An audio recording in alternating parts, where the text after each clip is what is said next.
Ça va, la lumière est bonne? On profite qu'on ait encore de la lumière. Parce que bon, on sait pas. Bientôt, ça va couper comme ça. T'imagines, c'est les mêmes qui, il y a un an, on faisait la 5G à tout va. Parce qu'il fallait qu'on connecte tout. Et donc, on leur disait, ça va bouffer plus d'électricité. Qui maintenant nous disent, oh là là là là là là, soyez sobre. Comment tu veux être sobre quand on invite les gens à avoir des appareils électriques, électroniques et machin, tous azimuts. Mais tu vois, les contradictions du système, là, je viens d'ouvrir ma boîte aux lettres. Je le déplie. C'est une lettre du gouvernement. Liberté, égalité, fraternité. C'est pas rien quand même. Vous disposez actuellement d'un contrat de fourniture de gaz naturel au tarif réglementé de vente. Ouais, j'ai pas changé. Je suis resté au même truc. C'est pas seulement par conviction politique, tu vois, c'est juste par paresse des fois. Chez Gaz Tarif Réglementé. Ce contrat prendra fin automatiquement le 30 juin 2023. Vous devez donc choisir et signer un nouveau contrat en offre de marché avant le 1er juillet 2023. T'imagines, on est dans un moment où les prix du gaz, ils vont pchut, pchut, pchut, ça ils grimpent tous azimuts, où eux, ils mettent le bouclier tarifaire et en même temps, c'est le truc à la Macron, tu vois, en même temps qu'ils mettent en place le bouclier tarifaire, ils décident qu'on ne doit plus être un tarif de gaz réglementé. Enfin, on marche sur la tête. Alors, ils me proposent toute une liste de fournisseurs, là, Alterna, Antargaz, DINEF, EDF, EKWater, Engie, Eni, Gaz de Bordeaux, GEDIA Energy Service, GEG Sources d'énergie, et ah putain, j'en ai encore derrière, Iberdrola, ILEC, Mega Energy, Mint Energy, Home Energy, Ovo Energy, SOWI, Total Energy, Vattenfall, mais WikiWi, tu vois. Soi-disant, tu crois vraiment que je vais aller me taper tous les 3255 www.vattenfall.fr pour avoir des informations sur les tarifs et les machins de tout ce truc-là. Tu vois le délire? Quand même, quand on avait GDF, Gaz de France, ça marchait. À l'ancienne, ça marchait. Tu avais un tarif, tu savais ce que tu allais payer plus ou moins. Bon, enfin bref. Tout est comme ça, tu vois. Tout à l'heure, là, dans maintenant 3 quarts d'heure, on doit se trouver en face de la gare dans un bistrot pour discuter de bougeons-nous le train. C'est notre tract. Pourquoi? Parce que on est à, cette année, l'année n'est pas terminée, hein, mais on doit être à 11 000 TER supprimés dans les Hauts-de-France. Là, il y avait une grève des contrôleurs, soi-disant, depuis vendredi. Je dis soi-disant parce que c'est tellement le bordel dans les trains qu'en fin de compte, quand il y a grève, tu vois même plus la différence. La hausse des trains supprimés dans les Hauts-de-France, c'est plus 134% en 3 ans. Ça a plus que doublé. Je peux te donner des stats, autant de stats hallucinantes comme ça. Mais alors, est-ce que c'est surprenant? Regarde, ça c'est la courbe des postes. Il y avait 4170 postes en 2016, il en reste 3688. On supprime le personnel et on est en train de te dire qu'il y a un manque de conducteurs. Bah oui, on a décidé de les supprimer par centaines. Dépenses des pays européens pour le rail en 2021. Le Luxembourg, ils étaient à 607 € par habitant, on va dire c'est des riches. Mais bon, en dessous, tu as la Suisse, 413 € par habitant. Bon, on va dire c'est encore des riches. Mais en dessous, tu as l'Autriche, 271 €, l'Allemagne, 124 € et en France, c'est 45 € par habitant. C'est 3 fois moins par tête de pipe qu'en Allemagne. On a supprimé 20 000 emplois en 8 ans en France à la SNCF. Pourquoi ça roule pas? On a fait d'abord, fin des années 90, on a cassé le rail unifié en séparant les voies ferrées, des gares et des trains. Mais tu vois quel cerveau de malade il faut en termes de bureaucratie libérale pour dire que le train et le rail, ça va plus appartenir à la même entreprise, même si c'est la même entreprise, et que ça appartiendra plus à la même entreprise que les gares, même si c'est la même entreprise. Et que à l'intérieur de ces 3 structures-là, qui sont la SNCF, maintenant tu vas avoir 3 SNCF différents, eh ben il va falloir chiffrer combien l'un donne à l'autre, et que dire qu'une personne qui travaille pour le fret va plus pouvoir travailler pour les voyageurs. Enfin, ils ont créé un délire total, un délire libéral. Ensuite, tu rajoutes à ça qu'ils ont séparé entre les régions, la SNCF et l'État. Tu as 3 acteurs là-dedans qui se refilent leurs petits. Et tu rajoutes maintenant la couche de la concurrence qui arrive. Bon, si jamais c'était la gauche qui avait mis le pays dans cet état-là, à l'hôpital, je lis une maternité à Ganges, du côté de Montpellier, qui ferme. Une centaine de femmes enceintes, il n'y a plus de médecins, elles demandent ce qu'elles vont faire, comment elles vont accoucher. Les médicaments, même Apolline de Malherbe de RMC, elle a fait un tweet pour dire j'avais besoin, je ne sais pas si c'est elle ou pas, mais enfin de Doliprane en sirop pour ma gamine, ça n'existe plus dans la France de 2022. D'ailleurs, c'est un peu, elle reprend un peu mon mot d'ordre. Bon, si c'était avec la gauche que tu avais des risques de coupure d'électricité, que les trains n'arrivaient plus, que les maternités, elles fermaient avec les femmes qui ne savent pas où est-ce qu'elles vont accoucher, si avec le gaz qui bondit dans tous les sens, les gens qui se demandent comment vont payer leurs factures, si c'était la gauche qui était au pouvoir, mais qu'est-ce que tu n'entendrais pas sur notre incapacité à gérer, sur le retour de l'Union soviétique, enfin tu vois, ça serait Cuba, ça serait le Venezuela, ça serait la catastrophe la plus totale. Nous serions en voie de devenir un pays du tiers-monde. Mais là, comme ce sont les libéraux de M. Macron qui sont sages, qui te répètent concurrence, croissance, compétitivité avec le sérieux de M. Bruno Le Maire à la radio, et qu'on appelle ça, pas ça les coupures d'électricité, qu'on appelle ça du délestage, tu vois, te fais mise bien, boum boum, ça passe encore, ça commence à trembler dans le manche quand même quand on te dit tout ça. Mais c'est pas comme si c'était un espèce de naufrage généralisé. Pourtant c'est un naufrage, c'est le naufrage de leur système. C'est le naufrage d'un marché qui ne marche plus. Et tu as des ayatollahs de la concurrence qui sont les mêmes, grosso modo, à Bercy et à Bruxelles, qui fonctionnent avec la concurrence dans tout ça, et on voit à quoi ça mène, au crash. Donc il faut sortir de la concurrence, et il faut mettre plus d'entraide, il faut sortir de la croissance, et il faut mettre du partage, il faut sortir de la mondialisation, il faut mettre de la protection. Tiens, regarde, tiens. Puisque j'en parle, t'imagines le délire, autre contradiction du système. Les poches de perfusion Carélide. J'aurais bien voulu t'en montrer une, mais c'est des petites poches plastiques qui doivent permettre, je pense, avec des cathéters, d'envoyer, tes parents ils sont infirmiers, alors pour moi tu vois, pour moi c'est du latin, ou même je pratique sans doute mieux le latin que le cathéter, mais qui doivent permettre d'envoyer les produits dans le corps des malades peinards, dont le paracétamol, donc dans le corps notamment, et là comme on n'a plus de paracétamol, on n'a plus les poches plastiques qui vont avec, c'est le dernier fabricant de ça en France. Alors ce qui est marrant c'est qu'en plus l'an dernier, le gouvernement je crois qu'il a mis 5 millions d'euros dans cette boutique là, pour dire voilà, on a besoin de ça, c'est la souveraineté, vous comprenez. Mais comme je répète à propos des masques, j'en ai pas un là pour montrer les masques, qui est le produit de l'époque, comme je répète à propos des masques, si tu mets en place une politique industrielle où en effet Macron il a donné des millions d'euros pour qu'il y ait des usines de masques, mais que derrière tu n'as pas de politique commerciale qui est liée, et en gros 99,9% des masques ils sont importés de Chine, qu'est-ce qui se passe? Il se passe qu'on va dans les usines de masques et le gars t'explique qu'on remet la machine en route mais c'est bien pour te faire plaisir et elles ferment les unes après les autres. Et bien là c'est pareil, tu as cette boîte là de perfusion Carélide qui, bien qu'ayant été subventionnée à fond par le gouvernement, comme même les hôpitaux, ils te disent on ne peut pas acheter français, c'est interdit dans des produits manufacturés pour les hôpitaux de faire la préférence nationale. Voilà, c'est interdit de faire un espèce de protectionnisme pour au moins protéger ton dernier fabricant de poches à perfusion. Et bah du coup, qu'est-ce qui se passe? Il se passe que le gouvernement il a donné des millions d'euros pour ça, c'est de la politique industrielle, mais comme c'est pas mis en équation avec une politique commerciale, et ben c'est le redressement judiciaire pour cette boîte-là. On se trouve là dans un marché qui ne marche pas, un marché mondialisé qui est complètement déréglé. Pourtant, dans le cœur de la crise Covid, c'est le président Macron qui avait dit, en fait à ce moment-là, il a eu plein de trucs de bon sens qu'il a raconté. Il avait dit, déléguer notre protection à d'autres est une folie. Et la santé, l'alimentation, tout ça, c'était une folie. Et bien pourtant, rien n'a changé.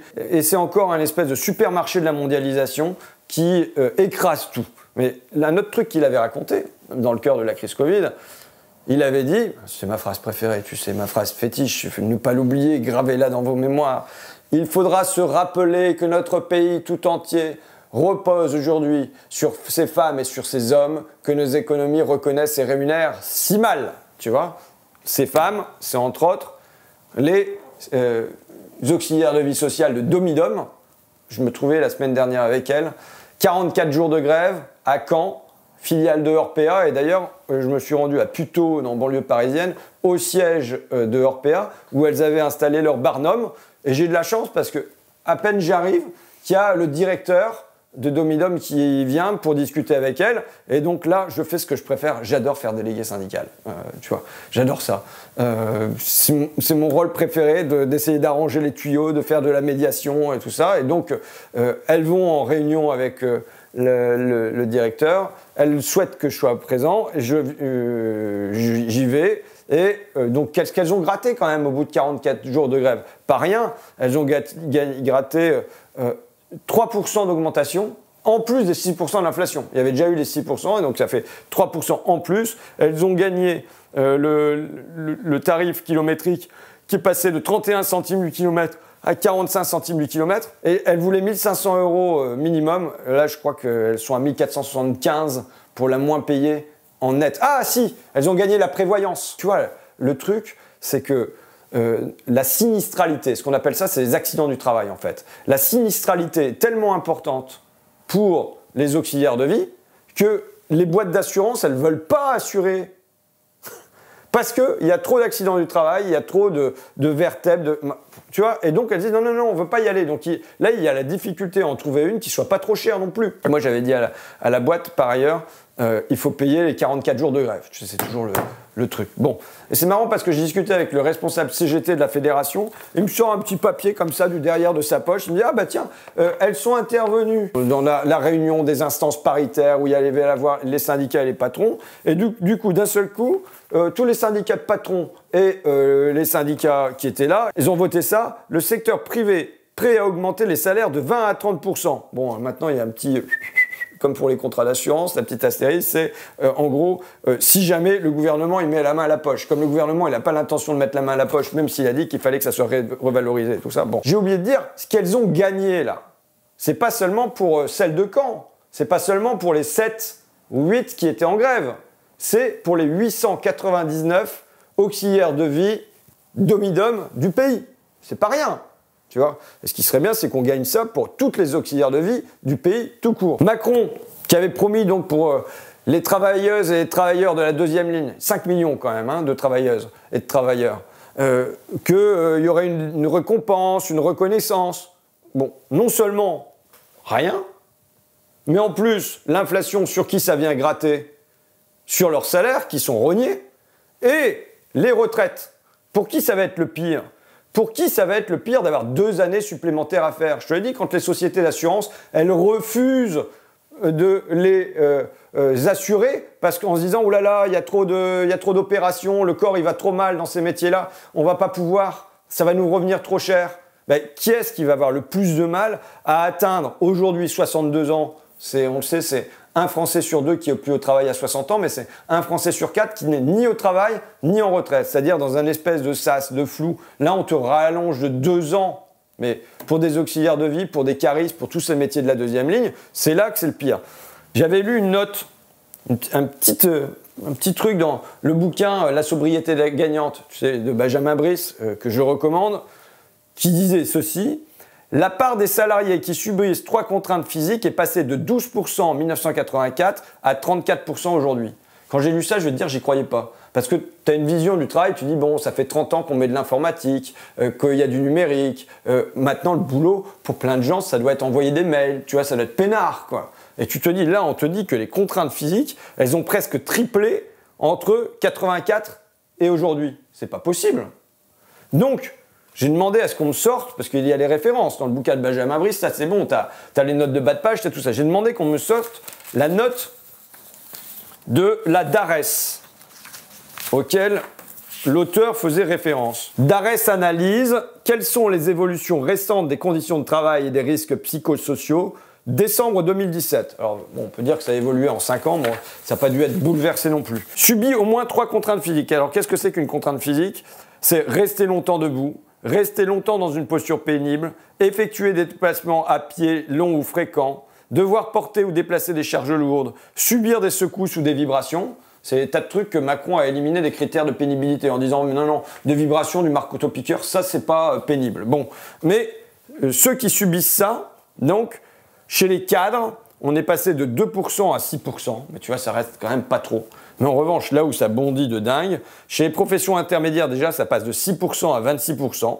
Chez les employés de commerce et services, de 13% à 46%, tu vois, ça prend donc 33 points. Chez les ouvriers qualifiés, ça passe de 23% à 60%. Ça prend 47 points. Et chez les ouvriers non qualifiés, ça passe de 21% à 63%, donc ça prend 42 points. T'imagines en fait ce que ça dit sur le travail. Non pas sur un travail allégé, mais sur un travail qui est de plus en plus lourd. Alors, tu as d'autres données. Respirer des fumées ou des poussières, ça stagne depuis 1984. Ça stagne, mais ça stagne quand même à 65% des ouvriers qualifiés, 67% des ouvriers non qualifiés qui respirent des fumées ou des poussières, c'est-à-dire les 2 tiers des ouvriers. être en contact avec des produits dangereux, ça stagne. Hein. Autant, je t'ai dit, pour les charges, pour les déplacements, pour les vibrations, tout ça a triplé depuis les années 80, autant là, ça stagne. Mais ça stagne à quoi? À, grosso modo, 48% et 53%, un ouvrier sur deux qui est au contact de produits dangereux. Ça, c'est pour le physique.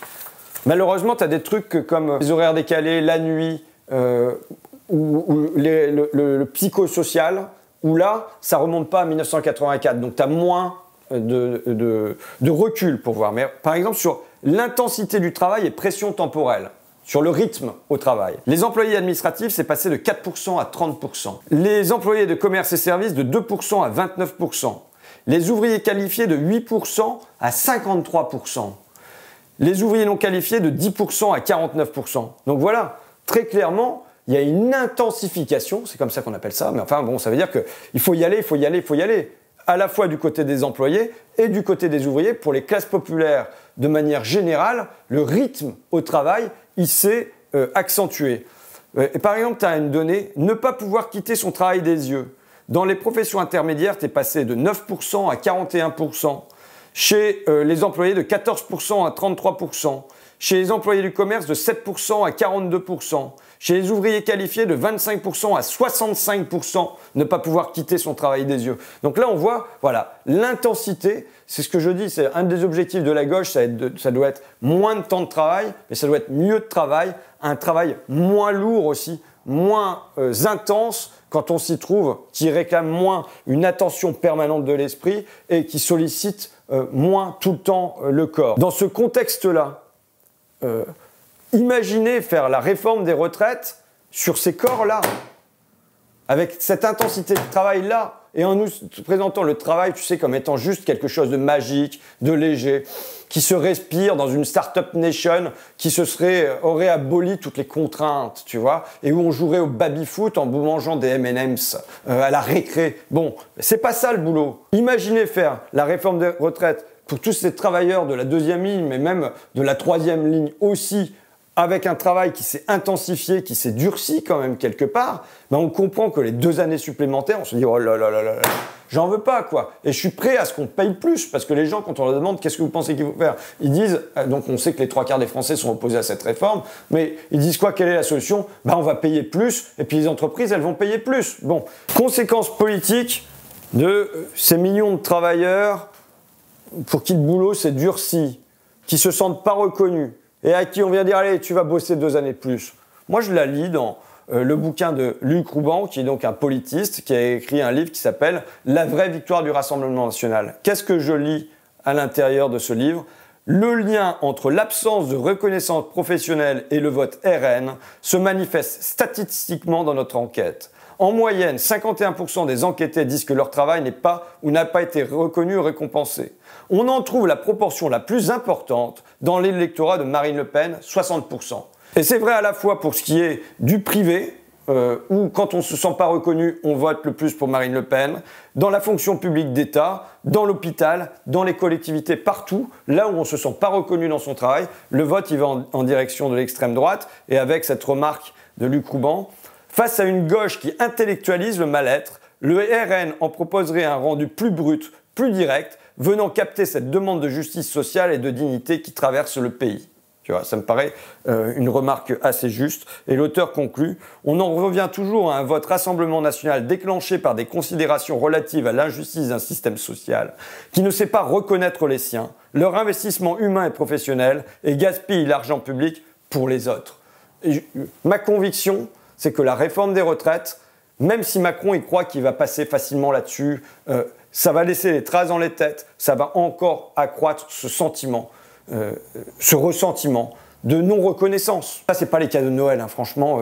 La vraie victoire du Rassemblement national, j'ai trouvé des choses intéressantes là-dedans, mais vous n'allez pas l'offrir, mettre au pied du sapin. La sobriété gagnante de Benjamin Brice, je recommande, mais est-ce que vous allez le mettre au pied du sapin? Je sais pas. La note de la DARES, quelles sont les évolutions récentes des conditions de travail et des risques psychosociaux au pied du sapin, ça ne va pas trop le faire. J'ai oublié de dire à propos de la note de la DARES que j'ai rencontré Christine Erel, tu vois, l'économiste qui a pondu le rapport sur les travailleurs de la deuxième ligne dont je suis tombé amoureux, le rapport, alors que moi je suis estomaqué par les chiffres qui disent que le travail se durcit, s'intensifie, devient plus lourd, elle me dit « c'est une chose très connue, très documentée parmi les chercheurs qui s'intéressent aux conditions de travail. Les contraintes dans la logistique, par exemple, se sont renforcées. C'est du néo-taylorisme. » Je lui demande « mais on est encore plus dans les 30 glorieuses finalement ?» Elle me répond « oui, ceux qui disent que les robots libèrent les travailleurs, ce n'est pas vrai, ça empire. Amazon en est l'illustration. L'homme, il devient un appendice de la machine,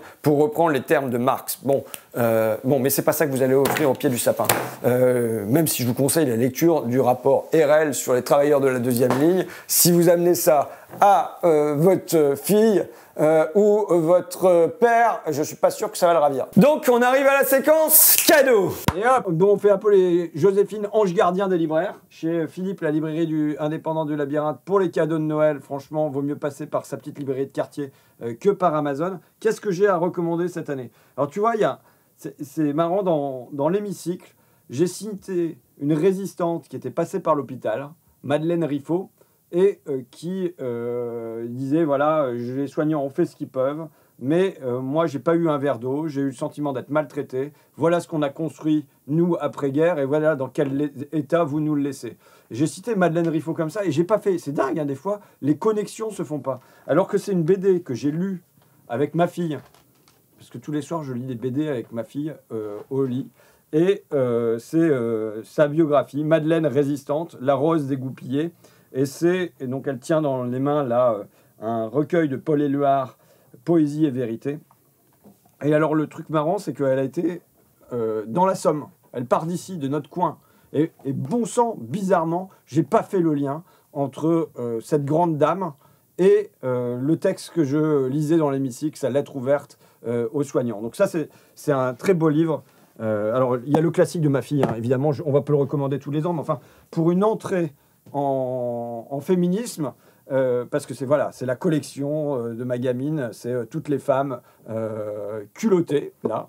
Donc ça, c'est le tome 1. Je crois que son préféré, c'est le tome 2, parce que dedans, il y a une gangster, une bandit indienne qui vit tous les calvaires de la terre, qui se révolte comme pas permis, et c'est son personnage préféré dans Les femmes culottées. Toujours pour les enfants, c'est eux qui m'ont fait découvrir ça. C'est dans les Spirou, Imbattable, tu connais ou pas? C'est très particulier, tu as l'impression presque que... Alors c'est un personnage tout bête, tu vois, qui est un genre de super-héros, sauf que c'est un super-héros qui a la capacité de regarder à travers les cases et de remonter à travers les cases, et ce qui donne, en fait, je pense que j'ai l'impression que Einstein, auquel j'ai jamais rien compris, mais tu les comprends à travers Imbattable, c'est-à-dire Einstein ou Proust ou Bergson, tous ces grands types qui ont eu des réflexions sur le temps distordu, alors que pour toi le temps il est continu et tout ça, et où il passe d'une case à l'autre, il revient en sens inverse, et ça donne une logique complètement folle, avec un petit bonhomme qui est genre Spider-Man de l'ordinaire, quoi. Et puis après, il y a cette grande biographie en BD de George Orwell. Donc à la fois l'Inde, l'Espagne et aussi ces bagarres ordinaires dans le socialisme pour avoir un socialisme de la décence commune. Très très beau livre. Voilà. Donc ça c'était la rubrique BD. Mais j'arrive pas à lire des mangas. En revanche, du coup, je me suis mis à lire de la BD japonaise. Tu lis ça toi ou pas? Jiro Taniguchi, franchement, ça c'est le journal de mon père, où il retrace, il revient en enfance et il retrace pourquoi il a eu cette relation compliquée au moment où son père décède.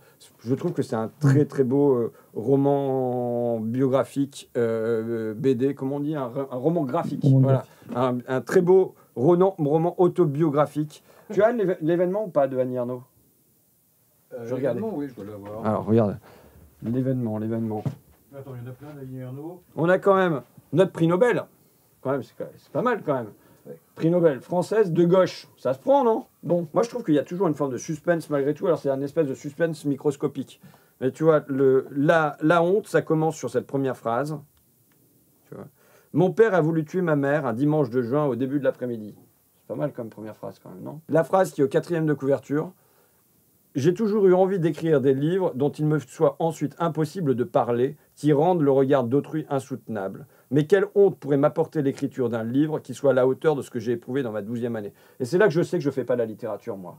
Tu vois, parce qu'au fond, je fais du truc documentaire, mais qui ne suscite plus de la honte ou une grande inquiétude. Que vont penser les gens quand ils vont ouvrir un livre? Je ne perçois pas les livres que j'écris comme étant une mise en danger de moi-même, une mise en danger du regard des autres sur moi. Mon préféré, c'est les années. Et là, il y a une espèce de mélancolie permanente. Tu retraverses, au fond, 40 ans d'histoire de France, peut-être plus d'ailleurs, à travers la petite histoire d'une femme et la capacité à inscrire le jeu, le petit jeu dans le grand nous, qui n'est pas toujours grand non plus, moi je trouve que c'est un très grand livre. Et donc j'ai amené, puisque tu disais la littérature des transfuges, là c'est doux, même si dans l'écriture, même s'il y a une certaine forme de violence dans ce qui est vécu, là tu as quelque chose qui est très très dur. C'est Édouard Louis, Changer méthode. C'est un livre de l'année dernière. Mais comme je pense que c'est un grand livre qui va rester, c'est pas parce qu'il date d'il y a un an qu'il serait périmé du tout. Tu voulais qu'on remette une couche sur l'exception consolante quand même? Bah, non, je l'ai cité, c'est bon, je l'ai cité. Donc mais ça, c'est parce que c'est le libraire qui nous accueille, qui en est l'éditeur. Bien qu'ils se rencontrent tous les deux, parce que c'est deux générations. C'est vrai qu'un jour, j'aimerais bien... Quelques kilomètres Un jour, j'aimerais bien que Édouard Louis et Jean-Paul Delahaye se rencontrent. Jean-Paul Delahaye qui a écrit donc l'exception consolante. Je me souviens d'une scène à l'intérieur, j'ai lu il y a plus d'1 an, mais qui est le revers de Proust. Proust, c'est super, ouais, voilà. Proust qui donc est un grand bourgeois et qui déjeune dans les restaurants à fruits de mer des villages de côtiers et il raconte Proust qu'il voyait des gens qui venaient mettre leur nez à la fenêtre pour regarder ce qui se passait à l'intérieur des restaurants. Et lui, c'était le gamin qui avait le nez à la fenêtre, parce que lui, il n'avait pas le pognon pour rentrer à l'intérieur. Donc c'est l'autre version de ça. Il raconte comment il a réussi, en étant très très pauvre, à grimper grâce à l'école de la 3e, 4e, début de la 5e République. 5e République quand même. 5e République, attends, il n'est pas comme ça. Édouard Louis et Jean-Paul Delahaye sont à quelques kilomètres d'écart, avec quand même pas du tout, à mon avis, le même tempérament. Ça sera possiblement une rencontre explosive. Tous les deux viennent du même coin, à quelques kilomètres près. Tous les deux viennent de la même classe, très très très populaire, mais avec des parcours qui ne sont pas inscrits dans la même violence et dans le même rapport à l'institution. Et donc ça peut être une rencontre assez percutante. Bon, tu voulais rajouter Moi, je voulais faire un petit peu d'autopromo parce que deux livres qui sont... alors, c'est la première fois que j'édite d'abord un roman italien. Tu vas me dire, c'est loin de la Picardie, et moi je suis picardo-picard, quoi. Hein. Un petit peu français aussi, mais citoyen du monde. Mais là, très loin de la Picardie, ça se passe dans le Frioul. Ça commence au début, la Première Guerre mondiale. Il y a une histoire d'amour en Allemagne où il est fait prisonnier. Donc c'est un Frioulien, donc en Italie du Nord. Et après, il change de vie, mais il y a toute la montée du fascisme. Donc c'est un peu dans l'actualité quand même, donc il y a des petits hoquets comme ça dans l'histoire. Et donc lui va, comme il devient commerçant, il est obligé de composer un petit peu... C'est une traduction ou bien tu as été... Alors c'est une traduction. Alors il y a quand même un rapport avec quand même la Picardie, c'est que les deux traducteurs sont amiénois. D'accord. Bon, mais autrement, à part ça, voilà, tout se passe... Et pourquoi? C'est parce que tu as aimé le lire en italien? Comment ça se fait que tu as décidé? Oui, c'est ça, puis j'ai rencontré les traducteurs, et puis ça s'est fait comme ça, quoi. Mais ça se passe dans la Picardie ou pas? Non, ça se passe dans le Frioul, en Allemagne, et ça finit en mai 68. C'est la petite gentiane, édition donc de la librairie du Labyrinthe, par Giuseppe Marius. Genre, je dis mal, hein, Giuseppe. Hein. C'est pas grave. Giuseppe. Giuseppe, voilà, c'est ça. Je me dis, mais en le disant... La traduction, ça va être quelque chose. C'est pas moi qui fais la traduction. Et puis, alors, c'est un poète, hein, Jacques Darras, un grand poète, Picard, et il a écrit ce livre il y a quelques années, où il descend, en fin de compte, sa rivière, qui est la Mée, une petite rivière... qui se jette en baie de Somme. Et la Mée a cette particularité d'être 2 fois par jour une rivière et 2 fois par jour un fleuve, suivant la marée, si elle est haute ou basse. Mais bon, surtout, c'est sa rivière natale. Et il la descend, et pour la première fois, il la peint.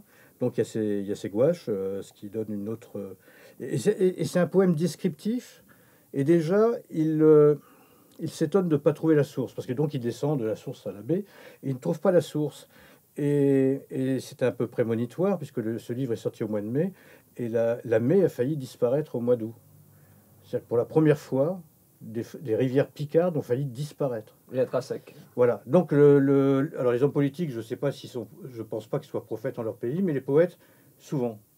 Donc il a, voilà, donc ce livre, Je suis une rivière, par Jacques Darras. Qu'est-ce que je vais acheter? Je vais acheter ta BD là sur Saint-Just qui traîne dans un coin. Et alors, parce que j'ai oublié le bouquin chez moi, Ah oui. mais j'ai lu.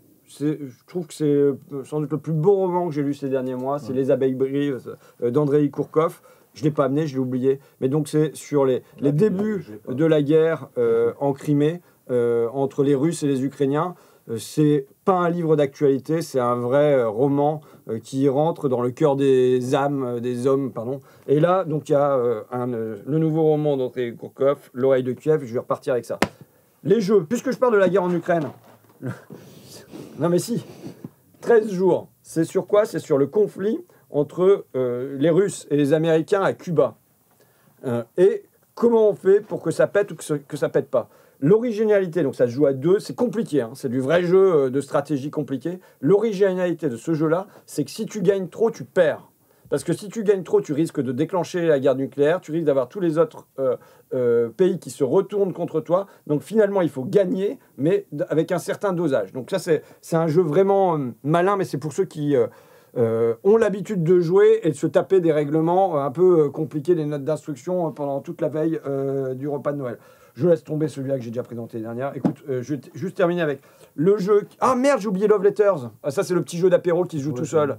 C'est un jeu un petit jeu. Tu as des cartes, t'es baron, t'es chancelier, t'es prince, t'es princesse, comtesse, et ça se joue en 10 minutes. Pas beaucoup d'ouvrières, là, disons. Non, ça se passe dans la cour du Moyen-Âge, ou je sais pas trop, mais ça se joue en 5 minutes. Ça se joue très bien avec les gamins et les adultes et tout ça. C'est un espèce de loup-garou, mais très rapide. Je sais pas si c'est même un loup-garou, mais enfin, ça se joue très rapide. Après, ça, c'est pour ceux qui aiment les cartes.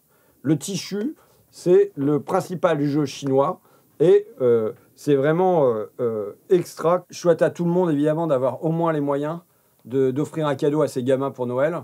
Et sinon, nous, on avait lancé l'opération Noël solidaire, qui, je crois, il y a dû y avoir 5000 jouets, quelque chose, enfin, c'est dingue, à distribuer dans le coin. J'espère que ça se fait ailleurs aussi. Et je veux dire que je pense qu'à peu près tous les produits qui sont présentés là, c'est du 100% français, ou presque. Hein.